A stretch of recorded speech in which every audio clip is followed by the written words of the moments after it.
જય શ્રી રામ, જય હનુમાન દાદા।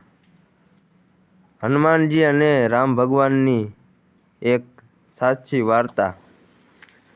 જ્યારે રાવણે માતા સીતાનું હરણ કર્યું ત્યારે ભગવાન શ્રી રામ દુઃખી થયા। ત્યારે હનુમાનજીએ શ્રી રામના દૂત બનીને લંકા સુધી સમુદ્ર પાર કર્યો। તેમણે અશોક વાટિકામાં જઈને માતા સીતાને શ્રી રામનો સંદેશ આપ્યો અને લંકામાં આગ લગાવી। ત્યારબાદ યુદ્ધમાં લક્ષ્મણજી માટે સંજીવની બુટ્ટી લાવી તેમને જીવનદાન આપ્યું। હનુમાનજીની ભક્તિ અને શક્તિથી શ્રી રામને રાવણ પર વિજય મળ્યો। ભગવાને હનુમાનને ગળે લગાવી કહ્યું, હે હનુમાન, હું તારું ઋણ કદી ચૂકવી શકીશ નહીં।